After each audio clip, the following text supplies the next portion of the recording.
Gerald Clark here with you at 7th Planet Broadcasting, episode number 7, July 12th, 2016. The Human Antenna, Chakras, Consciousness, and Energy.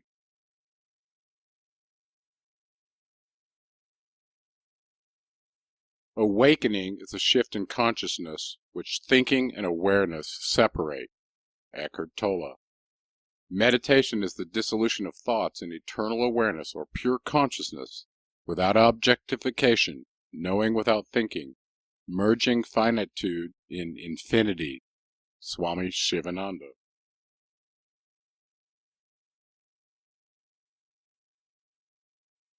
I wanted to talk about structural integration. I've mentioned it many times on various shows. But let's go ahead and define it as a manipulative form of therapeutic body work in which a sequential softening of the fascial tissue helps the individual relate their body more efficiently to the gravity field. Ida Rolf is shown right here. Coined the term the 10 series as it relates to structural integration. Here's a random body, which she called everybody before they get structure work, and here's the goal of structure work, to relate the human body to the vertical gravity field in these different lines and planes that you're looking at.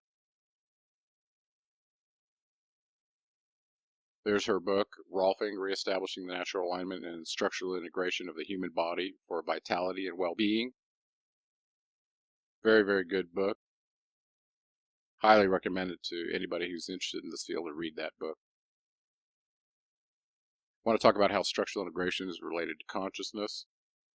Structure work, and I like to call it structural integration, not Rolfing, and she didn't really like that term either, but she shouldn't have put it on her book because that's what people started calling it. Okay, but changing the connective tissue of the fascial state of the body creates malleability. And malleability is a flexible softness in your connective tissue body that allows you to better align to the gravity field. Think about your posture. And gravity is a significant variable in the derived human energy equation 5A that I mentioned in both of my books. Consciousness is a function of the quantized states that the chakras create, and we'll go over that. So let's talk about structural integration and consciousness.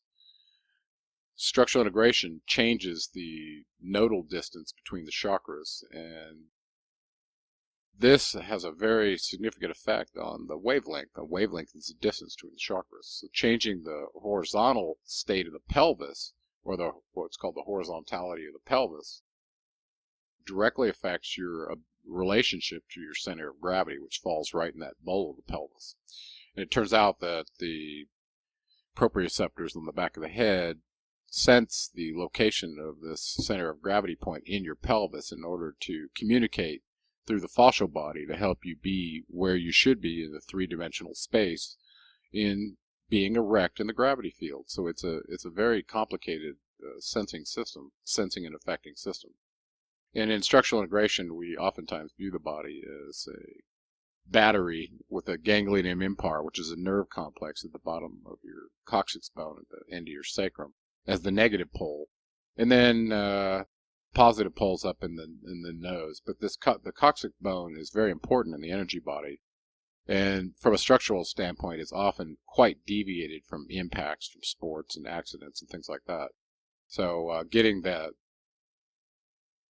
coccyx bone straightened out and loose and free in a place where it can receive this transformative energy that we're going to talk about in a little bit that Nishida references in his Caduceus is very important. So how is structural integration related to consciousness? Well, if you change the fascial state of the body, it creates this malleability that allows you to align more to the gravity field. So who cares?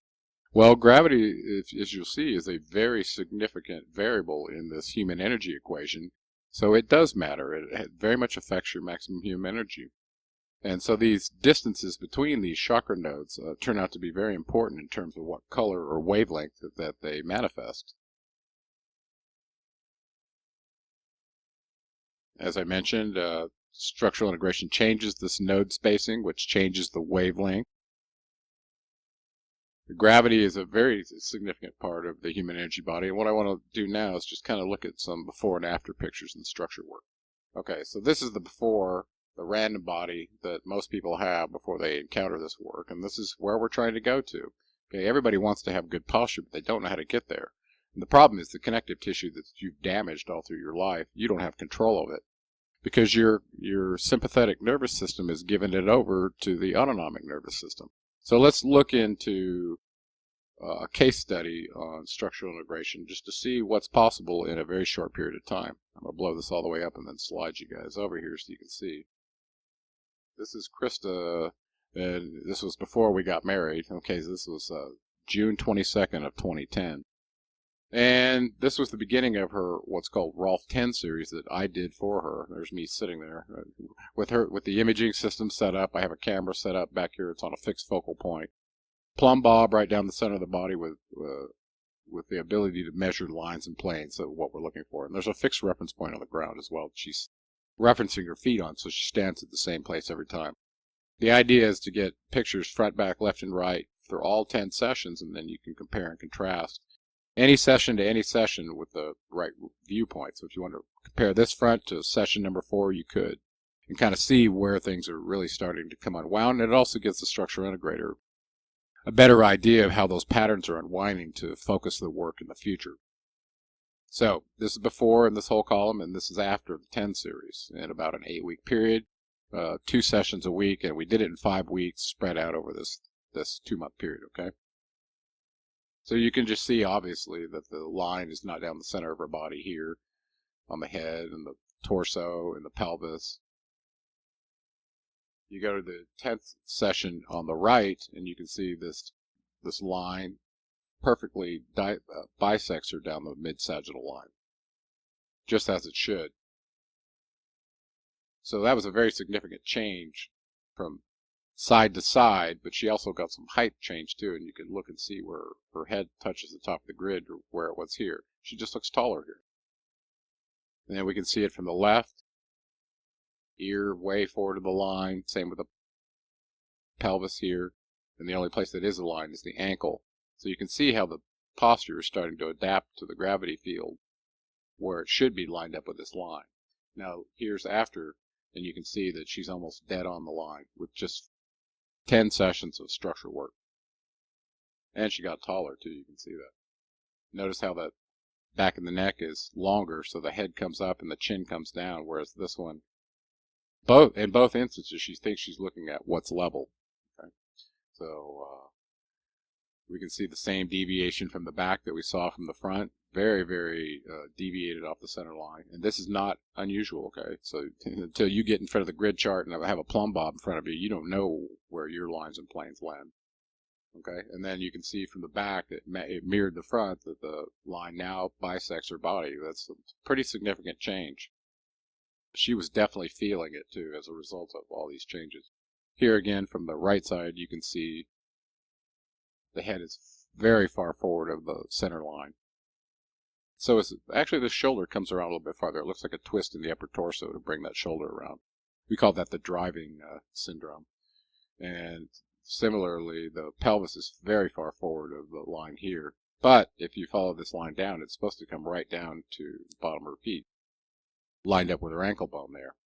But here you can see it actually does that. So right through the shoulder, right through the pelvis, very different location here than it is there. And you can see also the ear here is much closer to the line than here.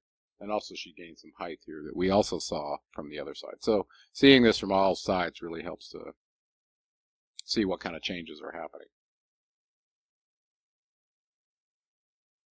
Okay, let's go on. I want you to get used to the idea that energy and spirit are almost interchangeable terms.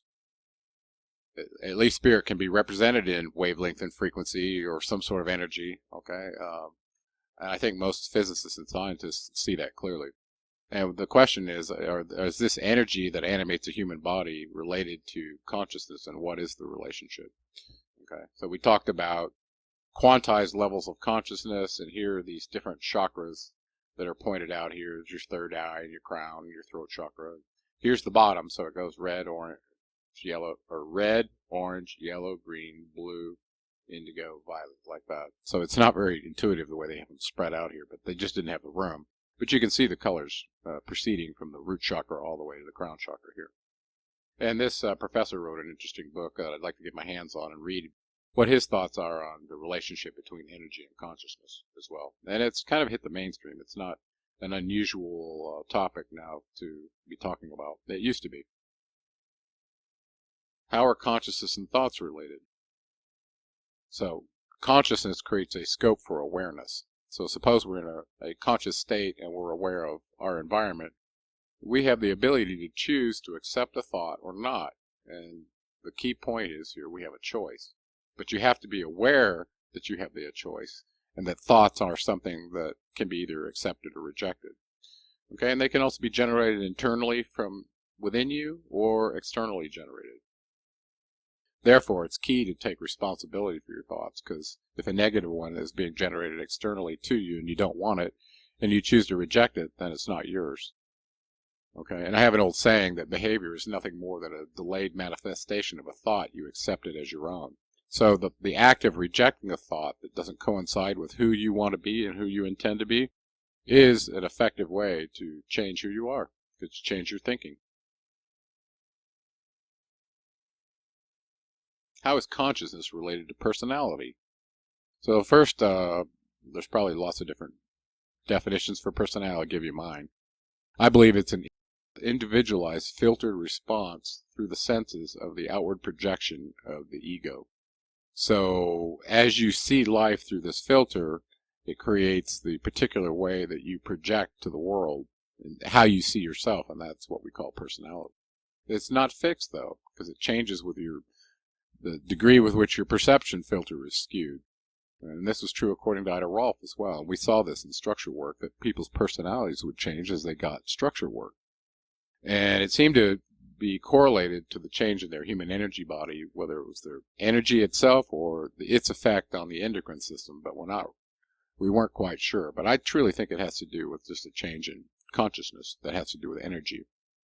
And your awareness levels, like I said, are controlled by these activated conscious levels, because consciousness creates the scope with which awareness can range. Another way to say that is we can only be conscious of what we're aware of.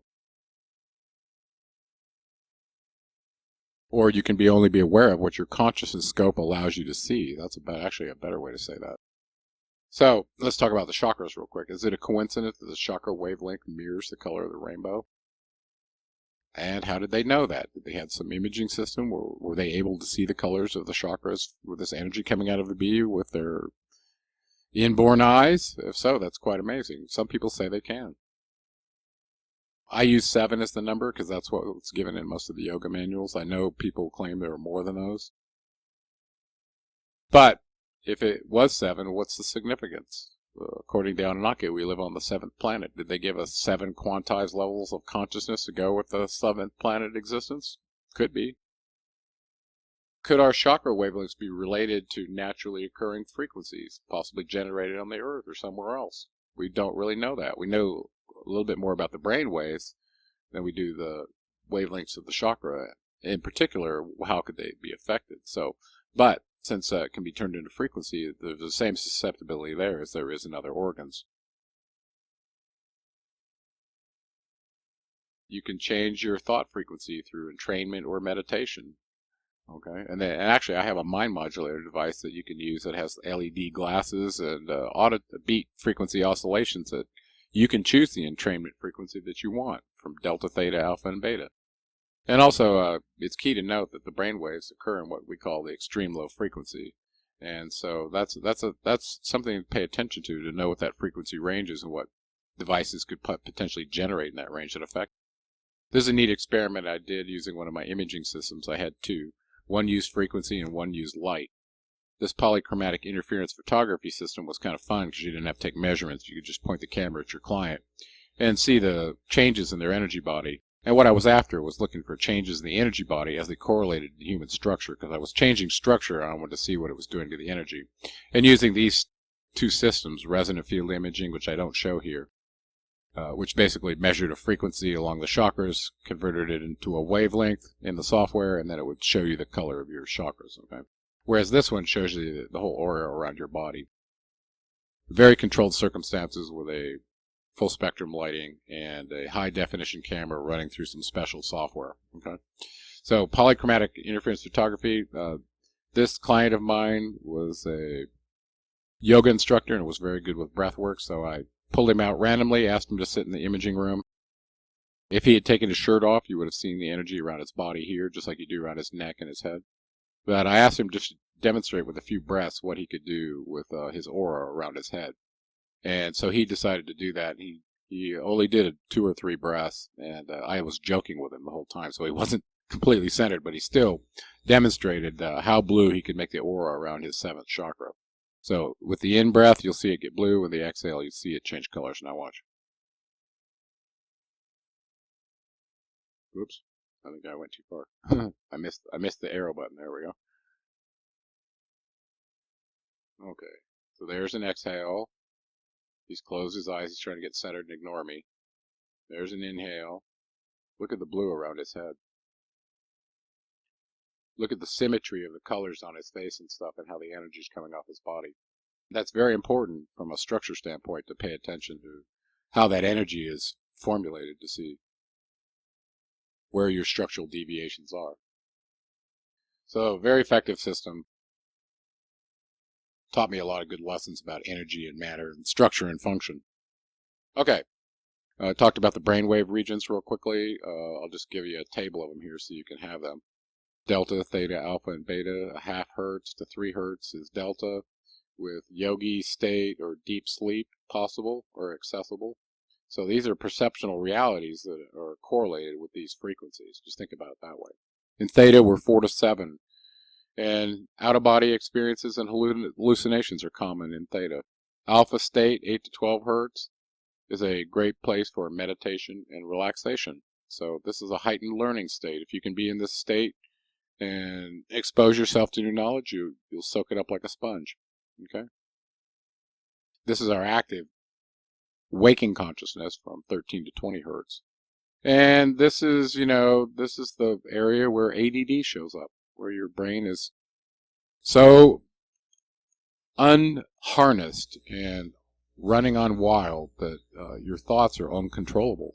And these are the people that really benefit a lot from biofeedback and learning to meditate, to learn to see that their thoughts correlate, are real things that affect systems in their body that can then lead to a different perception, even possibly going into different states like this.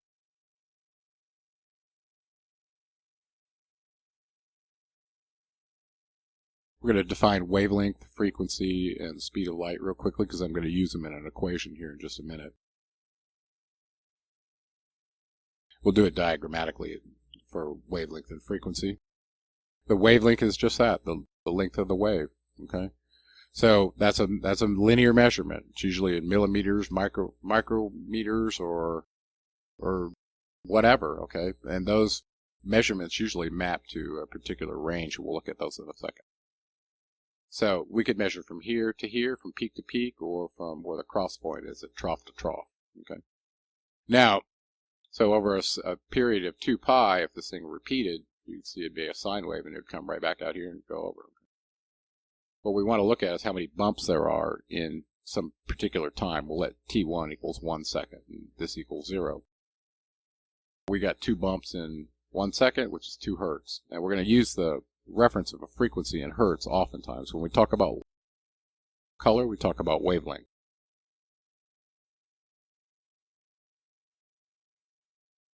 Last show I did with Jay and Matt, episode 6, we talked about the visible spectrum, which is 400 to 700 nanometers, and you can see the color of the rainbow here. Okay, well that can also be converted into a frequency, which is shown here by dividing by the speed of light. Okay, the speed of light divided by the frequency gives you the wavelength, and vice versa. So here we have very fast frequency, short wavelength, very long wavelength, low frequency. So instead of thinking wavelength and frequency being always related to light, you could be in millimeter waves or microwaves or television. So, but it's all the electromagnetic spectrum, and how these labels we add to it are just for our own delineation, kind of like what we did with the brainwave segmentation.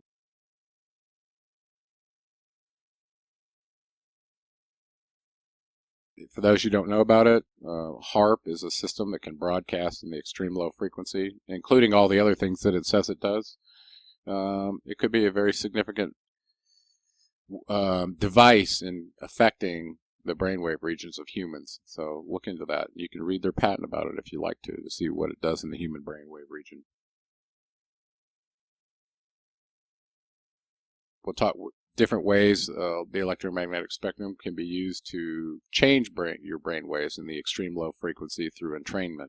That's one method that can be done.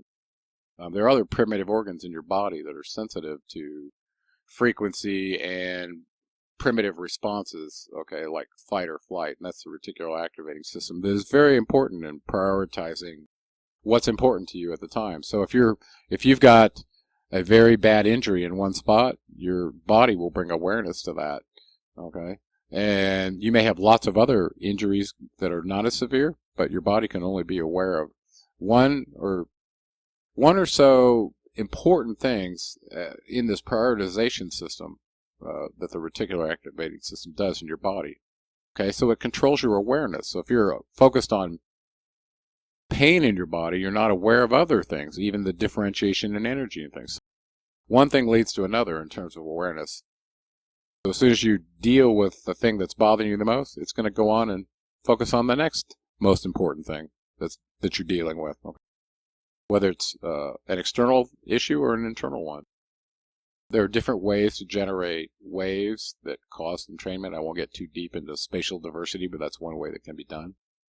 And the phase differences that are caused by spatial diversity, and I'm not going to do the polar coordinates in the optical system now, can very much affect entrainment in a human. And I'll talk to you how that can be done. Okay, here it was a fun little thing I did. I was recording on my computer and mixing some frequencies together to show you what would happen when you do this. And I'm going to go real quickly through this so I don't bore you. But imagine I had two frequencies, a 401 hertz and a 403 hertz signal, and I put them into this box right here, F1 and F2. Mix them together. What I get out is the addition and the difference of those two signals. Okay, and that's what's going to show up on your spectrum analyzer. Well, if this difference or this addition, either one of them, and this frequency lands in your brainwave region, it could cause entrainment, whether you could hear the signal or not. Turns out I picked two that you could because these are in the auditory range. I could have picked two signals that were not in the auditory range, and the resultant signal, if the difference between them was still within the brainwave region, this one is 2 hertz, that falls into the delta region. So you can see how you could not even hear a sound and it still affect you.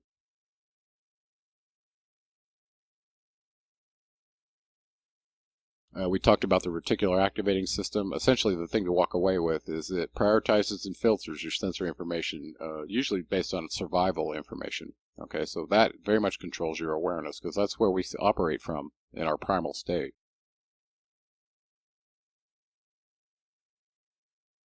I'm going to start talking about this human antenna theory that I came up with in my first book. Actually, I graduated to calling this a meat modem, because there's a transmit and a receive function, but I only am focusing mostly on the receive function here. Just know the transmit part is that your senses produce a brainwave signal that represents your assessment of your skewed assessment of what's out there in the world, and that signal can be monitored locally or remotely. Okay, so that's your transmit function. And every thought you've had is transmitted because it turns into a brainwave signal. The receive side, I like to think of it as the human antenna, that you have this potential to receive the electromagnetic spectrum in various ways. Okay, we talked about the battery model of a human, that you have a positive pole and a negative pole. The negative one being in your tailbone at the ganglion of impar, and the positive one at the sphenopalatine ganglia, which is behind your nose, so it's very much affected when you breathe in and out through your nose.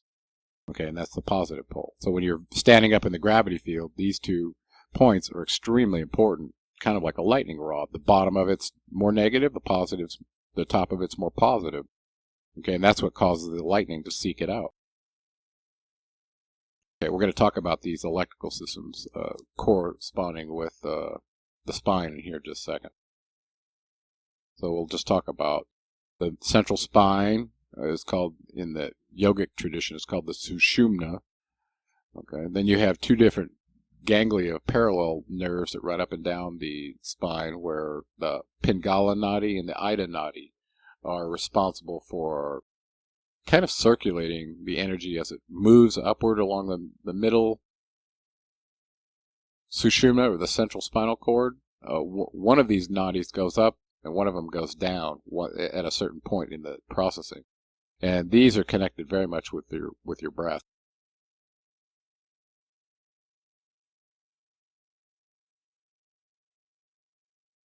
Let's talk a little bit more about the human structure and the antenna part. We've talked about the bones having a very interesting arrangement.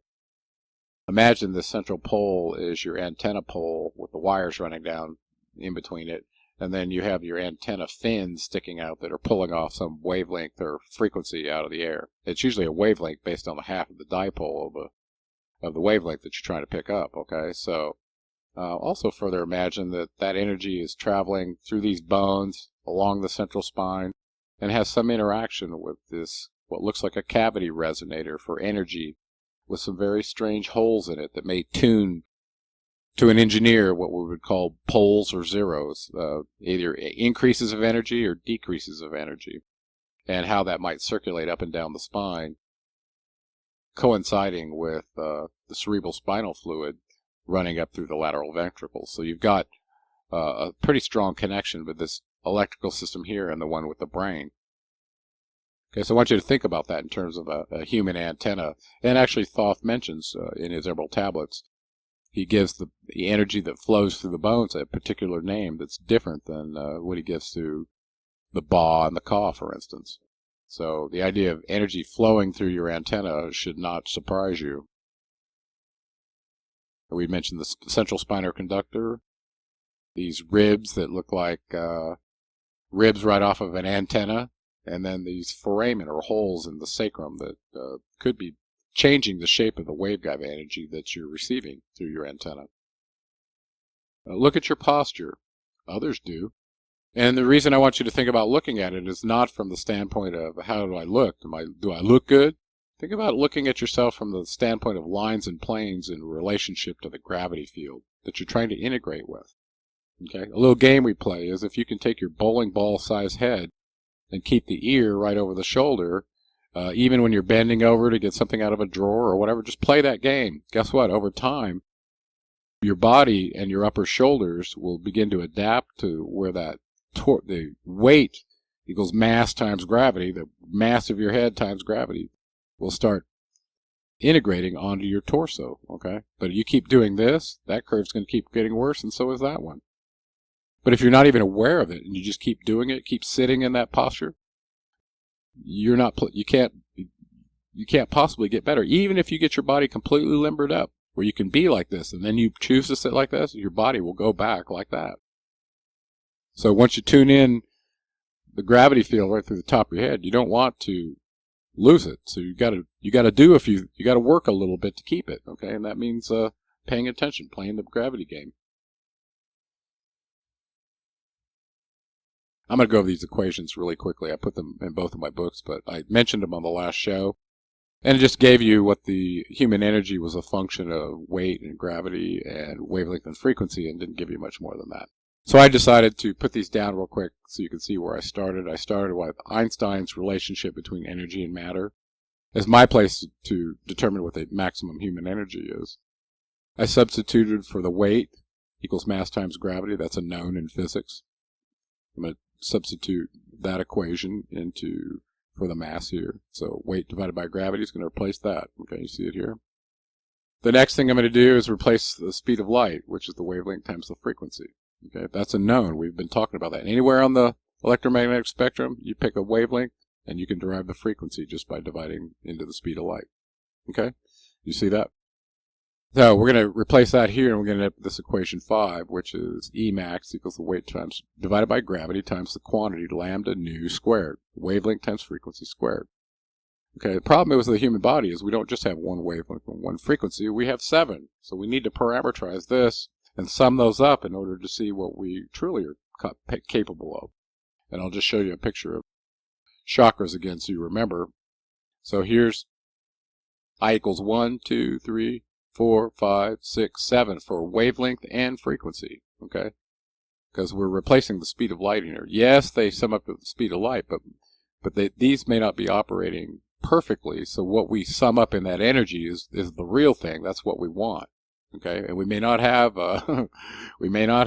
have every one of these working like we would hope. So you're not going to get the maximum energy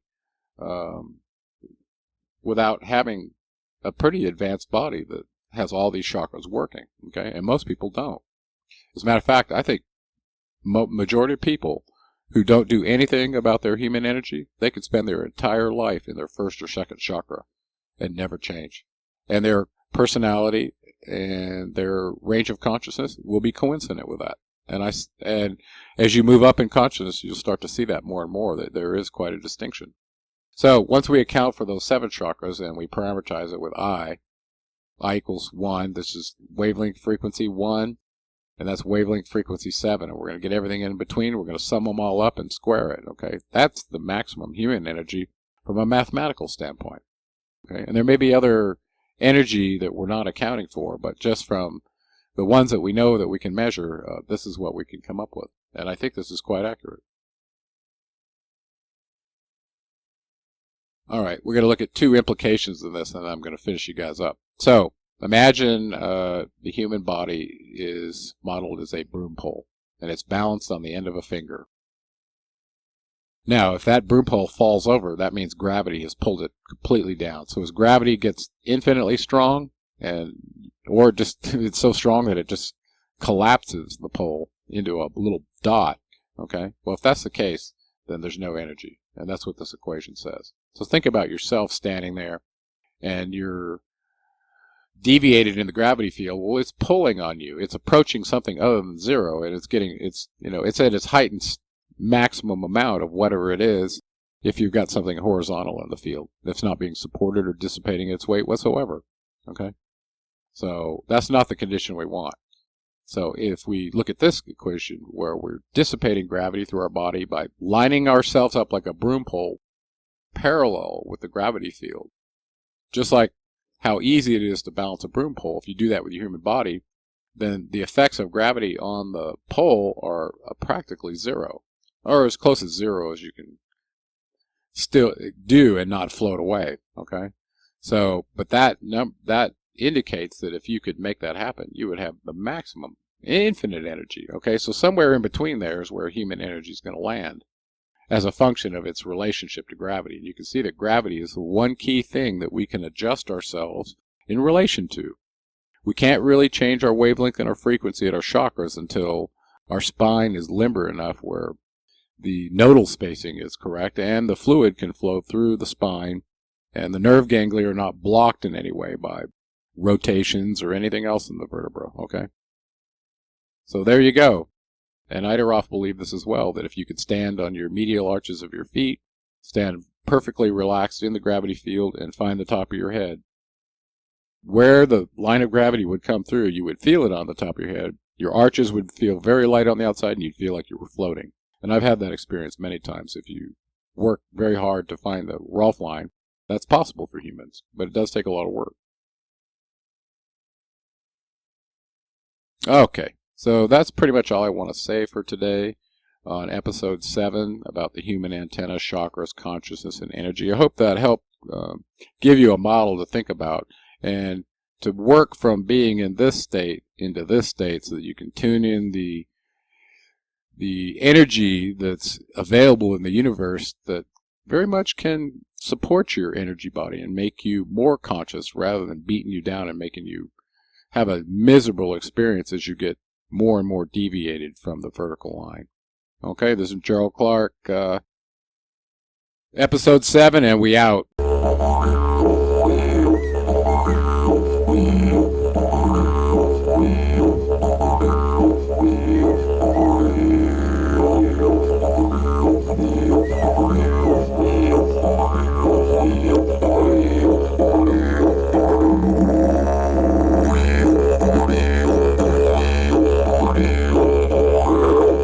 Yeah.